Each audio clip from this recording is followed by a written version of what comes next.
ഉച്ചക്ക് നല്ല ഫിഷ് ഫ്രൈയും കൂട്ടി ചോറ് വെച്ചാൽ അങ്ങനെ ഉണ്ടാവും. അപ്പോൾ നമ്മ ഇന്ന് വന്നിട്ടുള്ളത് നല്ല കിട്ടില്ല സമുദ്ര സദ്യ ട്രൈ ചെയ്യാൻ വേണ്ടിയിട്ടാണ് കേട്ടോ. കുട്ടിക്കാലത്ത് ഒരുപാട് തവണ ഈ ഒരു മീൻമുട്ടയ്ക്ക് വേണ്ടി തല്ലി ഓടിയിട്ടുണ്ടെങ്കിലും ഞാനിപ്പോൾ ഇവിടെ വന്നത് ഈ ഒരു മീൻമുട്ട കഴിക്കാൻ വേണ്ടിയിട്ടാണ് കേട്ടോ. അങ്ങനെ ഇവിടുന്ന് നമ്മളൊരു സമുദ്ര സദ്യയും പിന്നെ ഒരു നോർമൽ സദ്യയാണ് കേട്ടോ പറഞ്ഞിട്ടുണ്ടായത്. പിന്നെ കൂട്ടത്തിൽ കഴിക്കാൻ കുറച്ചധികം ഫിഷ് വെറൈറ്റീസും ഉണ്ടായിരുന്നു കേട്ടോ. ഒരയക്കൂറ ഫ്രൈയും പിന്നെ ഒരു പ്ലേറ്റ് മീൻമുട്ടയും ആണ് കേട്ടോ ഇവിടുന്ന് കഴിച്ചിട്ടുണ്ടായത്. പിന്നെ സമുദ്ര സദ്യൻ്റെ കാര്യം പറയുകയാണെങ്കിൽ എൻ്റെ മക്കളെ ഒരു രക്ഷയില്ല കേട്ടോ.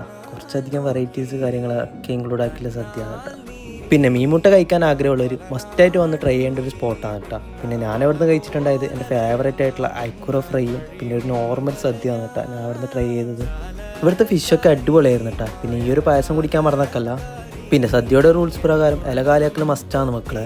ബിൽ എമൗണ്ട് 660 ആണ് കേട്ടോ. അപ്പോൾ സ്പോട്ടിൽ നമ്മളെ കാനങ്കാട് അജ്ഫേൻ്റെ അടുത്തുള്ള ഹോട്ടൽ ഫസ്റ്റ് മീൽസ് ആണ് കേട്ടോ. അപ്പോൾ വീഡിയോ ഇഷ്ടപ്പെട്ട സപ്പോർട്ടാക്കണേ.